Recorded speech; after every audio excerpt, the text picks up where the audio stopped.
Hallelujah, praise the Lord. ஆண்டவராகிய இயேசு கிறிஸ்து நாமத்தினாலே உங்களை வாழ்த்துகிறேன். கர்த்தர் உங்களை ஆசீர்வதிப்பாராக. இன்றைய நாள் மெய்ப்பனின் சத்தம் சங்கீதத்தின் புஸ்தகம் 37ஆம் அதிகாரம் 1ஆம் வசனத்தை நான் வாசிக்கிறேன். பொல்லாதவர்களை குறித்து எரிச்சல் அடையாதே, நியாயக்கேடு செய்கிறவர்கள் மேல் பொறாமை கொள்ளாதே. அவர்கள் புல்லை போல் சீக்கிரமாய் அறுப்புண்டு பசும் பூண்டை போல் வாடிப்போவார்கள். பொல்லாதவர்களை குறித்து எரிச்சல் அடையாத. பொல்லாத மனிதர்கள், ஏதோ ஒரு இடத்துல போயிருக்கோம், அங்கே பொல்லாதவங்களாம் வந்திருக்காங்க. ஒரு குழுக்களில் ஏதோ ஒரு இதில் நம்ம ஜாயின் பண்ணியிருக்கோம், அங்கே பார்த்தா சில பொல்லாதவர்கள் இருக்கிறாங்க. இல்லை ரிலேஷன்ஸ்லேயே சில பொல்லாதவங்க இருக்கிறாங்க. அவங்கள பற்றி எரிச்சல் அடையாது. அவங்க பார்த்தா எரிச்சலாயிடும். இவன் ஏன் இங்கே வந்தான், இவன் ஏன் இங்கே வந்தான் அப்படின்னு ஒரு எரிச்சல் வரும்ல, கோவம் வரும். வந்துட்டாங்களா ஐயோ அப்படின்ற மாதிரி எரிச்சலாம் வரதான் செய்யும்ல. எரிச்சல் அடையாதீங்க சொல்கிறேன். நியாயக்கேடு செய்கிறவங்கள பொறாமப்படாதீங்க. அநியாயத்துக்கு நடக்கிறான், அநியாயத்துக்கு ஏமாத்துறான் அப்படின்னு நீங்கள் என்ன பண்ண, அவங்கள பார்த்து நல்லா தானே இருக்கான், அவன் ஒன்றும் ஆகலையே அவனுக்கு அப்படின்னு பொறாமப்படாதீங்க அப்படின்னு சொல்கிறார். பாருங்க, பொல்லாதல குறித்து எரிச்சல் அடையாது, நியாயக்கேடு செயல் மேலே பொறாம கொள்ளாது. அப்போது நீங்கள் பொல்லாதல பற்றி தான் எரிச்சல் அடைகிறீங்க, அது வேண்டான்ற விட்டுருன்ற. நியாயக்கேடு பண்ணு பார்த்தா பொறாமப்படுறீங்க, வேண்டாம் விட்டுருங்கன்ற. ஏன் விட்டுறணும்? நான் ஏன் ஆண்டவர், ஏன் எரிச்சல் அடையக்கூடாது ஆண்டவரே? ஏன் பாஸ் நான் எரிச்சல் அடையக்கூடாது? ஏன் பொறாமப்படக்கூடாது? இப்படி அநியாயத்துக்கு இருக்கானே. எனக்கு அன்பானவர் சொல்றார், அவர்கள் புல்லை போல சீக்கிரமா அறுப்புண்டு போயிடுவாங்க. புல் நிரந்தரமானதா? அதனால பிரயோஜனம் ஏதாவது இருக்குமா? ஒன்றும் இல்லை. அது போல அவன் அறுப்புண்டு போயிடுவான். நீ ஏன் வீணா எரிச்சல் அடைந்து பொறாமப்பட்டு ஏன் நீ உன் உடம்பை கெடுத்துக்கிற? அவன் கொஞ்ச நாள் இருக்க மாட்டான். சொல்றார், பசு பூண்டை போல வாடி போவார்கள்.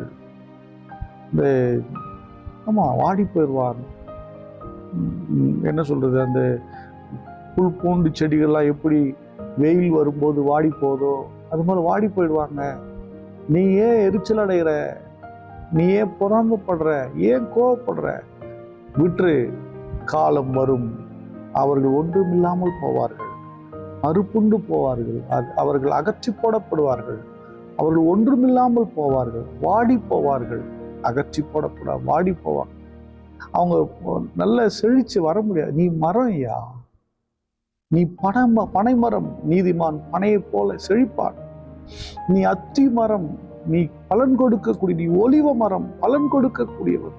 இதெல்லாம் புல்லுங்க, புல்லுப்பா, படன்னு வளரும், அது ஒன்றும் இல்லாமல் போயிடும், அது பிரயோஜனமற்று போகும்.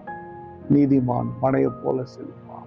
நீதிமான் ஒலிவ மரத்தை போல கனி கொடுக்கிறவனாய், ஒலிவ எண்ணெய் கொடுக்கிறவனாய், அத்தி பழங்களை கொடுக்கிறவங்களா இருப்பீங்க. நீங்க புல்லை பார்க்காதீங்க, ஓ கர்த்தரை பாருங்க. அவங்கள பார்த்து எரிச்சல் அடையாதீங்க. பொல்லாதவர்களை குறித்து அவங்கள பார்த்து பொறாமப்படாதீங்க. அவங்க கொஞ்ச நாள்ல ஒன்றும் இல்லாமல் போயிடுவாங்க, இருந்த அடையாளம் தெரியாமல் போயிடுவார்கள். எனக்கு அன்பான தேவனுடைய பிள்ளையை, நீங்கள் கர்த்தரை நோக்கி பார்த்து வளருங்கள். நீங்க நீதிமான்கள் செழித்திருப்ப துளிரை போல செழித்திருப்பார் என்று வசனம் சொல்லுங்கள். நீங்கள் ஒருபோதும் குறைவுபட மாட்டீர்கள். கர்த்தர் உங்களோடு இருப்பார். ஸ்தோத்திரம் பண்ணுவோமா? ஸ்தோத்திர ஆண்டவரே, எங்களுக்கு விரோதமாக எழும்புறவங்க, பொல்லாத வாழ்க்கையை பார்த்து நாங்கள் எரிச்சல் அடைகிறோம், கோவப்படுறோம். ஆண்டவரே, நீங்க எங்க கூட இருக்கிறீங்க. எங்களை மரங்களாய், ஒலியோ மரங்களாய் பார்க்கிறீங்க. இதற்காய் ஸ்தோத்திரம். அத்தி மரமா பார்க்கிறீங்க, ஸ்தோத்திரம். ஸ்தோத்திரம். பனை மரமாக எங்களை பார்க்கிறீங்க, பலன் கொடுக்கிறவங்களா பார்க்கிறீங்க, ஸ்தோத்திரம். பரிசுத்த பிதாவை ஸ்தோத்திரிக்கிறோம். ஆண்டவரே, எங்களை குறித்து நீர் மேலான நினைவுகளை வைத்திருக்க அதற்காக ஸ்தோத்திரப்பா. எங்களுக்கு எதிராக இருக்கிற அத்தனை டெஸ்ட்ராய் பண்ணி அழித்து ஒன்றுமில்லாம ஆக்கி போடுறீங்க.